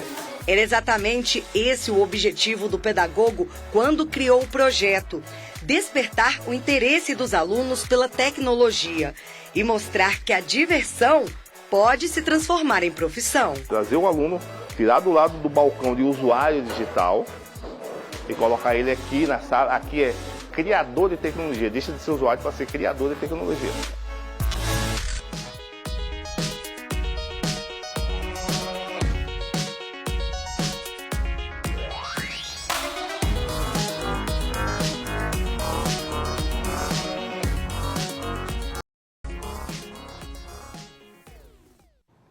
Vamos voltar a falar do caso Elisamar. A Justiça fez as audiências de custódia dos 3 suspeitos do desaparecimento da família da cabeleireira. Das 10 pessoas desaparecidas, 7 foram encontradas mortas. Por isso, na audiência, a juíza decidiu manter os 3 suspeitos presos, convertendo os flagrantes em prisões preventivas. O primeiro a falar foi Gideon Batista de Menezes, de 55 anos. Chamou a atenção a extensa ficha criminal que ele possui. 11 no total. Entre os crimes, ele já respondeu por latrocínio. A juíza, Gideon, negou que as marcas de queimadura nos pulsos e nas mãos tinham sido por tentar atear fogo aos corpos. Ficou aqui descrito, parece que queimadura no seu punho, algo assim. Sim. Você já estava com essa lesão anteriormente? Não tem nada a ver com esse fato? Não, eu me queimei no domingo. No domingo. Tá, mas não tem relação com a sua prisão. Não. Tá bom. Sobre a sua folha de antecedentes, você já foi condenado anteriormente, tem passagens criminais, como que tem, o que tem na tua folha? Eu fui condenado a 5 processos. Ao todo eu cumpri uma etapa e estava 11 anos em domiciliar. Tá, você cumpriu já então 11 anos, está em domiciliar. Estou em domiciliar há 11 anos. Ah, está em domiciliar. Você me disse que tem quantas condenações? 5. 5 condenações. Por quais crimes? Assalto. Todos assaltos? Sim, teve um que teve uma morte, latrocínio. Isso tudo no Distrito Federal? Sim. Ou tem no estado de Goiás também? Não, no Distrito Não, Federal. Outros estados, outras unidades da federação não tem outros. Tá. Nesse fato de agora que nós estamos conversando, que você está preso em flagrante, você foi preso, foi ontem ou foi antes de ontem? Terça-feira. Terça-feira, qual horário mais ou menos? Por volta de 10h30, 11 horas. Você foi preso sozinho ou com os outros dois? Sozinho. Em qual local que você foi preso? Da Zema. No Recanto das Emas, por policiais militares ou civis? Civil. Daqui do DF mesmo? Eu acredito que sim. Tá. Durante a abordagem e em qualquer dos locais que você tenha passado, na viatura, dentro da delegacia, na carceragem, sofreu algum tipo de violência ou agressão? Não. Nenhuma. A única violência foi que quebrou meu óculos, somente. Tá. No momento da abordagem? Não, dentro da viatura. O policial me fazendo as perguntas, não respondi, ele se irritou e quebrou meu óculos. Mas violência física, não. Você passou pelo exame de corpo de delito no IML, não passou? Tem aqui o seu exame. Não há nenhum tipo de lesão no seu corpo, então. Gideon, a gente tem aqui uma situação flagrancial, a sua prisão ela foi feita com todas as formalidades e da forma correta, há aqui espécie de flagrante. No que tange a manutenção ou não da sua prisão, eu vou converter o flagrante em preventiva, porque além da gravidade concreta que nós temos, né, são múltiplas vítimas, são múltiplos crimes, esses crimes praticados de uma forma grave, esses crimes envolvendo associação criminosa e envolvendo também outras unidades da federação, como o estado de Goiás e Minas Gerais, bem como a gente tem a questão da sua folha de antecedentes, que já tem 5 condenações definitivas, como você falou, estava em regime domiciliar, são crimes anteriores graves, como de roubo e latrocínio, então nós temos o contexto da necessidade de garantir a ordem pública, tanto com relação à gravidade concreta, por todas as descrições que nós temos aqui, quanto também pelas suas condições pessoais que não são favoráveis, tendo em vista se tratar de um agente multireincidente, tá? Então você fica preso, aguardando o julgamento lá na vara criminal do Itapuã. A polícia também ouviu Horácio Carlos Ferreira Barbosa, de 49 anos, e Fabrício Silva Canhedo, de 34 anos. Fabrício era responsável por vigiar as vítimas no cativeiro. Ele não tem antecedentes criminais e se entregou à 6ª DP no Paranoá. Você foi preso que data? Foi ontem, quarta-feira, ou foi antes de ontem, na terça? Foi ontem. Foi ontem, qual horário mais ou menos? Foi umas 8 horas da noite. 8 horas da noite. Você estava em qual local quando foi preso? Não, eu me apresentei na delegacia. Você se apresentou na delegacia? Foi. Ok. Qual delegacia? Paranoá. Paranoá. 6ª DP? Foi. Tá. Nesse momento, então, a partir do momento que você chegou na delegacia até vir aqui para a audiência, sofreu algum tipo de violência, agressão, não, que queira me relatar? Não? Você passou pelo exame de corpo de delito no IML? Sim. Tinha alguma tratada no seu corpo? Não. Aqui, olhando o seu exame, o perito falou, né, que fez e que não havia nada, nenhuma lesão recente, não havia nenhum machucado, bem como você negou agressões. É isso mesmo? A gente tem aqui o contexto da sua prisão e houve o requerimento do Ministério Público pela sua prisão preventiva. Aqui no caso, eu entendo que deve ser dado o mesmo tratamento que foi dado aos demais, apesar de vocês terem condições diversas. Só o Gideon era reincidente, mas o Horácio também era primário de bons antecedentes. Nós temos aqui imputações aos 3 de delitos que são muito graves, que extrapolam uma gravidade meramente abstrata, e por toda a investigação que houve com a Força-Tarefa do Distrito Federal, Goiás e Minas Gerais, para descobrir os delitos que haviam ocorrido, e diante das imputações que nós temos, com múltiplas vítimas, já que são 6 até agora, múltiplas capitulações, extorsão mediante sequestro, ocultação de cadáver, associação criminosa, em que pese você tenha ainda condições pessoais favoráveis, como a questão de ser primário, de ser ali de bons antecedentes, a gravidade concreta do crime determina a sua prisão em razão da garantia da ordem pública.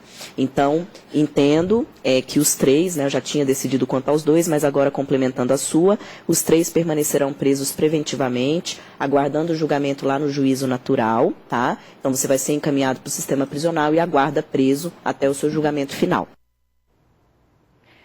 Eu vou ter que chamar um intervalo, mas antes eu queria voltar com o Michael Leão, que está lá em Planaltina, próximo ao cativeiro, onde o corpo, né, do Marcos Antônio foi encontrado. Michael, é com você.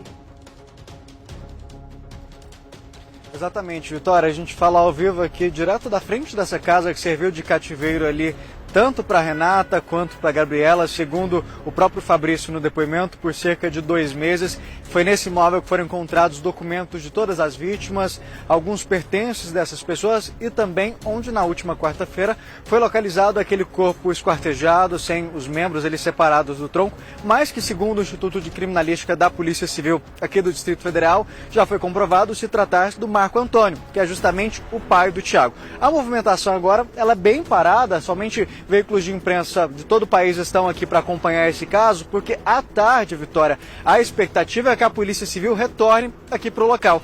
Como a gente já adiantou, ontem à noite foi realizada uma nova perícia ali, uma vistoria primeiro pela Polícia Civil e logo mais ao longo da madrugada foi feita uma perícia pelo Instituto de Criminalística aqui do DF, inclusive utilizando o luminol, que é um produto químico ali que consegue mostrar para esses peritos, para a polícia, onde possivelmente pode ter sangue.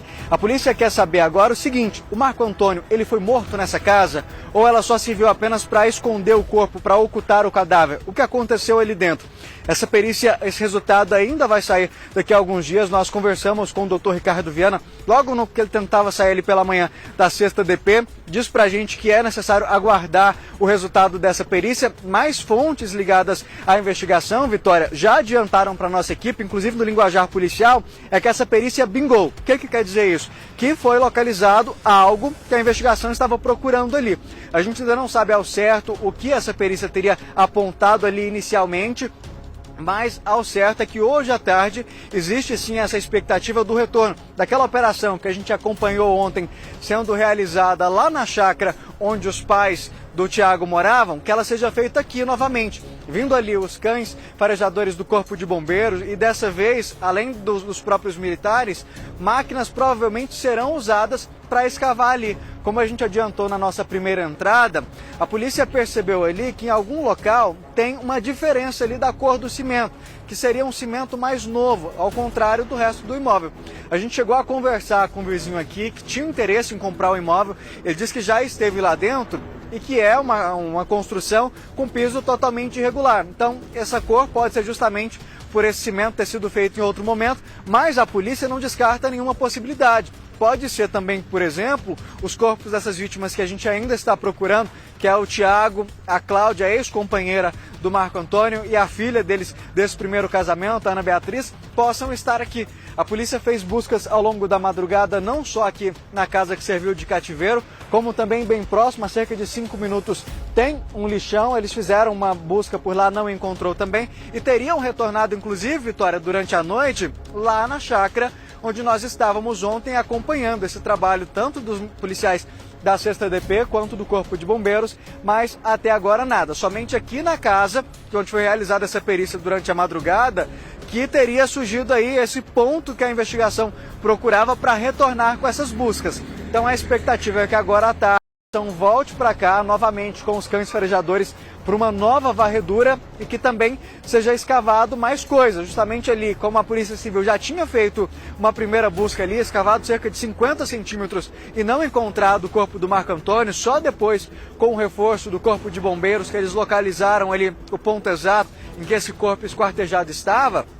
Então eles acreditam que agora à tarde possam encontrar mais coisas. Por isso eles vão voltar. Até porque um ponto que chama a atenção é que mesmo depois desse corpo ter sido retirado daqui, Vitória, os policiais perceberam que um forte odor ele continua ali dentro da casa. Então é um sinal, pode ser um indicativo de que outros corpos ainda estejam aqui nessa residência. Então justamente por isso essa perícia deve acontecer aqui à tarde. A gente segue acompanhando e traz mais informações daqui a pouco, viu, Vitória?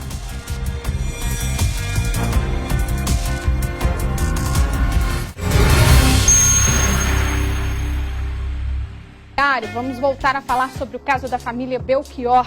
Ainda falta encontrar 3 desaparecidos desse caso que chocou o DF. A Mônica Vieira tem mais detalhes pra gente direto da delegacia do Paranoá. Vitória, o que se sabe desse caso até agora é o que foi divulgado ontem, né? Que teve a confirmação que o corpo encontrado nesse cativeiro em Planaltina se trata de Marco Antônio, pai do Tiago, esposo da Renata. E a polícia ainda segue tentando localizar aí a Cláudia, a Ana, que é filha da Cláudia, de um relacionamento com Marco Antônio, e também o corpo de Tiago. Ainda não se sabe, não se tem ainda notícias, paradeiros, se eles estão vivos ou não. Então a polícia segue investigando ainda esse caso para tentar desvendar esse mistério desta família. E a nossa equipe segue acompanhando. O Maicon segue lá na chácara onde a família morava e nós estamos aqui na 6ª Delegacia de Polícia. Daqui a pouquinho a gente volta a falar sobre esse assunto. Agora eu quero saber se você já ouviu falar em detetive pet. É uma profissão nova e aqui no DF já tem gente trabalhando nesse tipo de investigação. O desaparecimento de cães e gatos. E olha, na maioria dos casos, o detetive consegue encontrar o animal de estimação que desapareceu ou fugiu de casa. O faro é certeiro, ou melhor, neste caso, as estratégias para localizar o pet.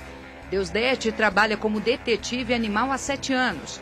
Para ele, localizar um bichinho desaparecido é sinônimo de satisfação. Afinal, para a maioria dos tutores, hoje o pet é mais um integrante da família. Primeira estratégia, né, olhar as câmeras, né, onde o pet foi desaparecido, próximo ao local onde ele desapareceu. O primeiro passo é olhar as câmeras, né, de filmagem ali da região. Após a verificação das câmeras de imagem, né, é usar uns aparelhos eletrônicos que a gente usa, né, que é o microfone direcional e também os binóculos, né. É ao mesmo tempo que usando uma panfletagem que a gente usa para mostrando a foto da pet que desapareceu. E como missão dada é missão cumprida, de acordo com o detetive, de todos os casos que pegou até hoje, 85% foram solucionados. O pet, né, normalmente ele anda até 2 km por dia, né, anda rápido, se for pequeno porte. Primeiro passo aí, depois que ele desaparece, que a gente já está procurando na área, né, é expandir o máximo que a gente puder nos primeiros horários que o pet desaparece. Os pessoal, além de contratar a gente, né, após o contrato, né, a gente sai à procura dos pets, né, e a maioria estava próximo mesmo, né, a maioria está ali 2 quilômetros no máximo na redondeza, quando alguém não pega e leva para longe. Essa fotografia é o registro da alegria de uma família ao ver a aluna voltar para casa depois de 7 dias desaparecida. A peluda, que mora no Novo Gama, foi localizada no Pedregal. Atualmente, o detetive trabalha no caso da Mel, cadelinha desaparecida há 2 meses na 307 Sul. A gente fez a panfletagem geral aqui praticamente em Brasília, né? Na Asa Sul ali, a gente já foi até o Guará, Parque Shopping, nessa região toda, mas até o momento não foi localizada, mas estamos à procura. Nem todos os casos são solucionados, mas em cada um deles, Deusdete garante que dedicação não falta. Quem tem um pet hoje, quando some ou fica doente, a pessoa trata ele como um filho. Então, a procura é essencial. Tem quanto tempo que você já está nessa profissão de procurar pet? Nessa profissão de pet eu já tenho 6 anos.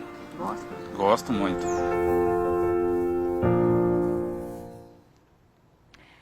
E a Polícia Rodoviária Federal prendeu hoje cedo um motociclista que estava dirigindo embriagado. Foi na BR-020 em Planaltina. E ontem à tarde, os agentes recuperaram um veículo roubado. O homem de 31 anos que dirigia o carro acabou preso em flagrante na EPNB e levado para a delegacia do Riacho Fundo. Já na BR-060, a PRF prendeu um homem que estava com munição e um revólver calibre 38. Esse caso foi encaminhado para a 26ª DP, em Samambaia. E foi inaugurado hoje no Rio de Janeiro o Memorial às Vítimas do Holocausto. O espaço foi criado para preservar a história do genocídio de 6 milhões de judeus perseguidos pelo nazismo.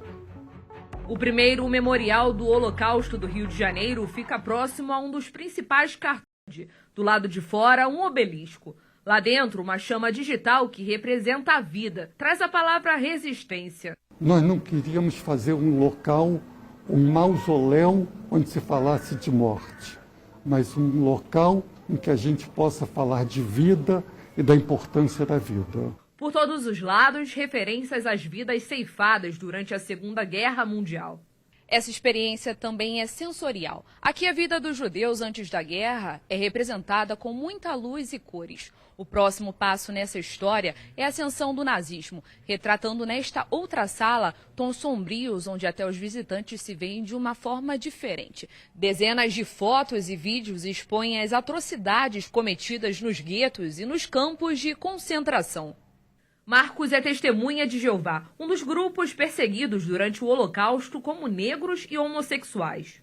Acho que é bem instrutivo e as pessoas precisam saber que foram vários grupos que foram perseguidos. Eu fiquei emocionado, né? O maior genocídio do século XX fez 11 milhões de vítimas na Europa. 6 milhões eram judias, números que se transformam em rostos ao toque dos painéis. Tem muito poucos objetos e mais interatividade, porque nós queremos atingir as novas gerações, queremos atingir os novos alunos de escolas públicas, privadas, porque o nosso objetivo é transformar. Na última sala, fotos de alguns dos 25 mil judeus que se refugiaram no Brasil. Um deles, seu Alfred, de 95 anos, que chegou aqui aos 20. Nascido na República Tcheca, ele passou por 3 campos de concentração e ainda guarda na pele as lembranças dos tempos de horror. Muitas pessoas fugiram. Mas o cara não vai fugir tatuado, ele não vai fugir, porque vai liquidar ele logo. Chega ao ponto que eu falei, meu Deus, o que eu fiz para merecer essa desgraça? Uma lição de vida para que o ódio e o preconceito sejam esquecidos. Estou arrepiado e emocionado de ver um lugar desse. E, como a gente sempre repete, né, para nunca mais ocorram eventos como esse, né? E depois de mais de 40 anos, chegou ao fim a fabricação de um dos carros mais queridos pelos brasileiros. O Gol marcou a vida de muitas famílias e está saindo de linha para dar lugar a outros modelos. Olha, o carro vai deixar de ser fabricado ainda com o status de um dos veículos mais vendidos do país. Nós encontramos um grupo de colecionadores e amantes do Gol para saber a opinião deles. Vamos ver. Em 1980, nascia o Gol, com a missão duríssima de substituir o Fusca no coração dos brasileiros. E os meus olhos ficam sorrindo e pelas ruas vão se seguindo. Novo Gol. Chegou o carro que a sua garagem estava esperando. Gol Bola, Gol Quadrado, GTI, GL, G2... são vários os modelos que marcaram gerações e gerações em todo o país. Essa paixão fez parte da vida do Danilo. Ele cuida do Golzinho como se fosse um filho. É uma paixão que vem de longe, sempre apaixonado pelo carro. É coisa de infância mesmo, sim, sem explicação. O negócio do coração veio. O Sérgio comprou o dele mês passado e realizou um sonho. Sempre foi um desejo, desde os meus 10 anos de idade, eu tenho 38 anos hoje, hoje está completando um mês que eu comprei ele, era o meu sonho de infância, foi o primeiro Gol que eu vi, assim, eu tinha 10 anos, foi o primeiro Gol que eu vi rodando na rua, foi um Gol GTI, que eu lembro, assim, de memória, né, e era um azul e tinha a faixa cinza, então desde aquela época eu era apaixonado por esse carro. Até hoje o modelo é um dos mais queridinhos dos brasileiros, foi o carro mais produzido, mais vendido e mais exportado da história do Brasil, além de ter sido o primeiro automóvel Flex Power no país. Praticamente todo mundo tem alguma lembrança com o Gol. O carro foi líder de vendas por 27 anos. São 4 décadas de história. E comigo não poderia ser diferente, né? Eu vivi boa parte da minha infância, adolescência e até fase adulta em um G2 como esse aqui. Boas lembranças que vão ficar para sempre.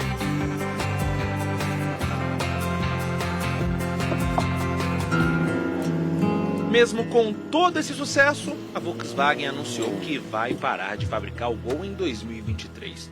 A montadora alegou que a linha não atendia mais o exigente mercado brasileiro e apresentar uma nova família de carros para o ano que vem. Para o Gustavo, a decisão fecha um ciclo. Foi o término de um ciclo bem feito, né?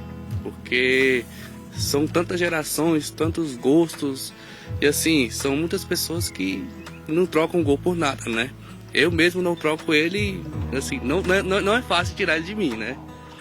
Mas é uma paixão. Pra mim o Gol foi uma paixão que conquistou ele. Mas para quem gosta, sempre tem como passar esse amor pra frente. O Valmar já está ensinando isso para a filha de 3 anos. A Alice não perde um passeio de Gol pela cidade com o pai. O Gol é um queridinho do Brasil, né? Desde o início da década de 80, né? E é um carro que todos nós gostamos muito, né? E principalmente os quadrados, né? O quadrado virou um ícone, né? E eu tô tentando passar o que meu pai passou para mim, né? Eu sempre fui pequeno, sempre brinquei lavando os carros do meu pai. Eu tenho um carinho muito grande e agora eu tô passando para ela, né?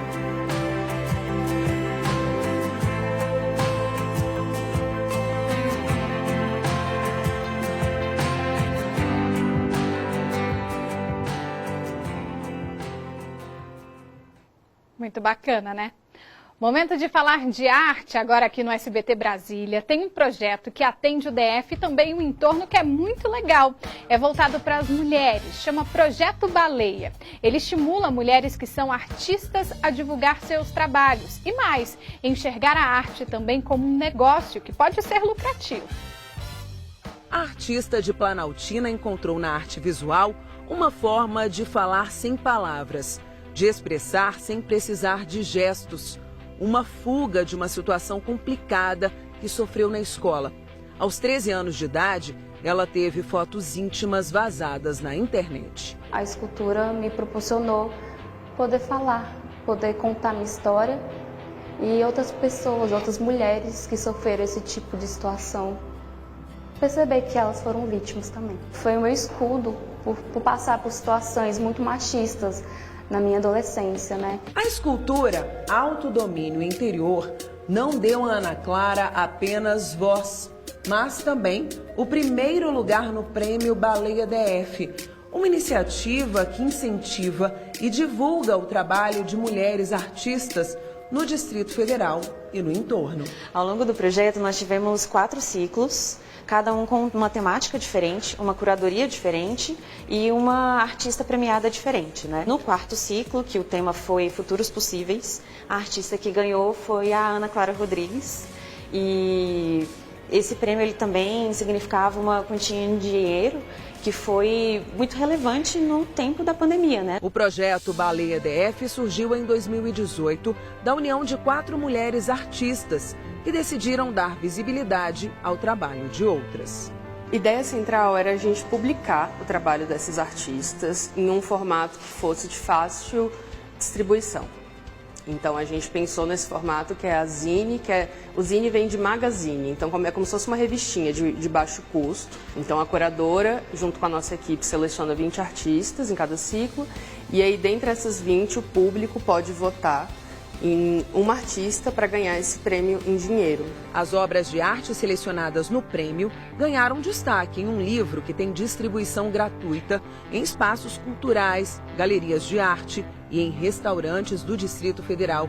Os exemplares também estão disponíveis para consulta em bibliotecas espalhadas pelo DF. A ideia do livro ela surgiu em 2021 e a gente começou a executar em 2022. E nós republicamos as 4 edições das revistas que a gente lançou nos últimos 2 anos e transformamos aqui nesse livro com mais alguns desdobramentos que o projeto teve também. Depois que virou um prêmio com votação online nas redes sociais para escolher as melhores obras de artistas brasilienses, o projeto também virou um apoio para que elas possam enxergar na arte uma oportunidade de negócio, com exposições e vendas das peças. E a ideia é promover atividades para que a vida de artistas se misturem com a de empresárias. Por exemplo, como precificar o meu trabalho, como vender o meu trabalho. Porque a maioria delas, eu não sei se eu posso falar a maioria, mas muitas delas nunca tinham vendido um trabalho artístico. E a arte ela também pode ser uma forma de você ganhar uma independência financeira. Muito bacana esse tipo de projeto, né? Agora vamos voltar lá para Planaltina, no Vale do Sol, onde o repórter Michael Leão acompanha as investigações sobre o caso da família Belchior. Até agora, o que a gente sabe é que nesta casa, Renata e a filha Gabriela foram mantidas reféns e que foi nesta casa também que a polícia encontrou um corpo enterrado, o corpo do Marcos Antônio. Mas agora, Michael, como que está aí a movimentação? Como que foi essa manhã aí em Planaltina? É com você. Oi, Vitória. A manhã em si ela foi parada, mas ao contrário disso, a madrugada foi intensa. Como você bem adiantou, foi justamente essa casa aqui que foi utilizada como cativeiro ali pelo Gedeon, pelo Horácio e pelo Fabrício, justamente para manter as pessoas dessa família como reféns aqui. Ao longo da noite teve esse trabalho de perícia aí, que inclusive foi utilizado ali o luminol, que é um produto químico, Vitória, que serve para identificar, por exemplo, se teve sangue jogado. Às vezes a gente olha aqui a olho nu na cerâmica, no concreto e não consegue perceber, porque foi lavado. Mas o luminol, por exemplo, indica para a polícia que ali sim existia ali alguns elementos, justamente ele acende aonde tinha sangue ali, indicando para a polícia, olha, inclusive naquele local ali foi lavado. Então a polícia fez esse trabalho durante a noite, a gente até comentou que na linguagem policial eles disseram que bingou. Não explicaram o que foi, mas isso significa que algo que eles procuravam acendeu ali. O alerta que eles estavam desconfiando acendeu. Então, por isso, a expectativa é que logo mais, agora à tarde, aquela mesma operação que a gente viu ali conjunta entre a Polícia Civil e o Corpo de Bombeiros venha aqui para casa justamente para fazer uma nova varredura ali com os cães do Corpo de Bombeiros e agora também com equipamentos para escavar de forma mais profunda a procura desses outros corpos. Um detalhe que chama a atenção, Vitória, é que a gente conversando com moradores aqui da região, eu cheguei a perguntar para um deles o seguinte: vocês chegaram a ver uma daquelas mulheres entrando aqui? E aí ele teria dito, inclusive, que percebeu uma delas em um dos carros, não sabe dizer quem, mas que seria um daqueles carros que apareceram queimados, entrando aqui na casa por livre e espontânea vontade, sem estar com essas outras pessoas dentro do carro. Então a polícia está apurando esse detalhe. Inclusive aqui em frente, bem ao lado, tem uma marmoraria que ela tem câmeras de segurança.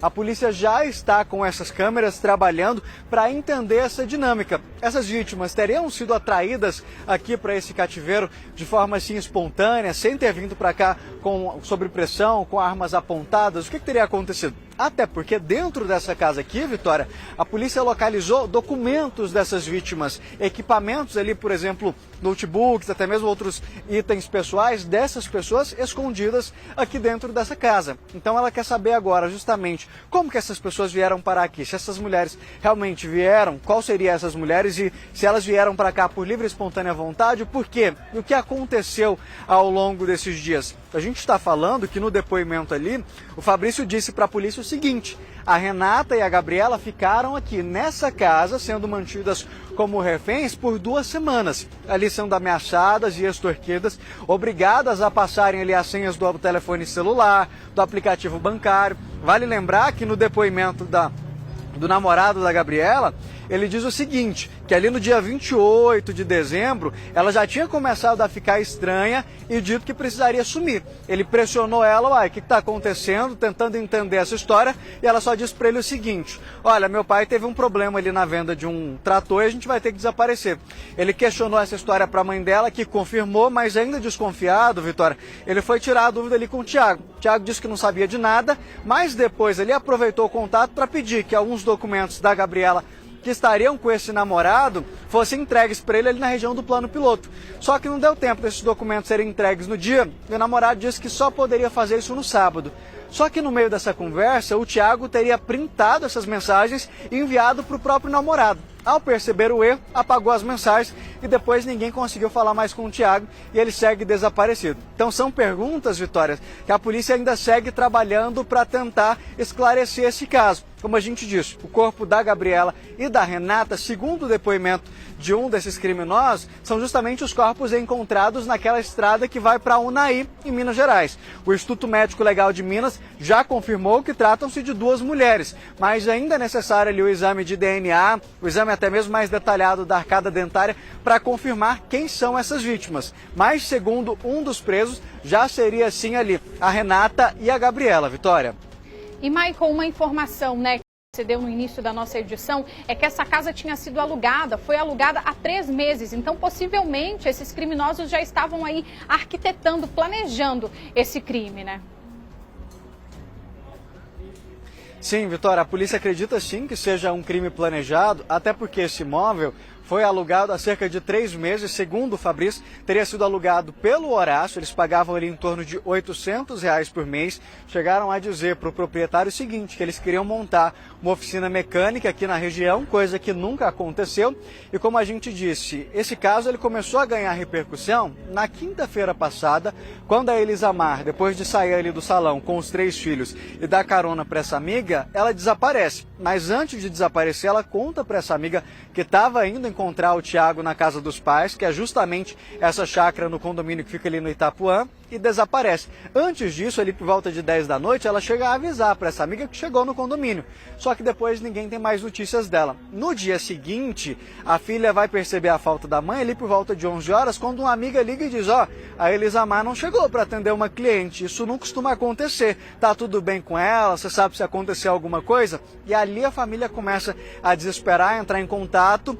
Antes mesmo de registrar o boletim de ocorrência, o carro é localizado na sexta-feira pela manhã, lá nessa estrada que vai para Cristalina, já em Goiás. Ou seja, é um caso que ainda tem muitos elementos, até mesmo para a polícia esclarecer o porquê desses locais. Por que um veículo foi localizado em Cristalina e o outro a cerca de 100 quilômetros de distância, já na outra ponta, lá em Unai, se todas essas vítimas teriam sido trazidas justamente para essa casa aqui. O que aconteceu? E mais, a gente tem aquela primeira versão apresentada pelo Horácio, de Tiago e Marcos Antônio como mandante. Ele foi além. Disse que o Marcos Antônio tinha fugido com a Cláudia e também com a filha desse outro relacionamento, a Ana Beatriz. Coisa que para a polícia agora já não é verdade mais. Essa versão do Horácio foi perdendo forças a partir do momento em que o corpo do Marcos Antônio é localizado dentro dessa casa. A polícia ainda trabalha, Vitória, o seguinte, para saber se esses outras partes do corpo encontrado aqui pertencem realmente ao Marcos Antônio. A gente segue acompanhando, viu? Michael, muito obrigada pelas informações. O SBT Brasília Primeira Edição termina aqui, mas outras informações, todos os detalhes desse caso, você acompanha logo mais às 7h20 da noite no SBT Brasília Segunda Edição. Muito obrigada pela companhia, pela audiência, um ótimo fim de semana e fica agora com SBT Esportes Brasília. Tchau!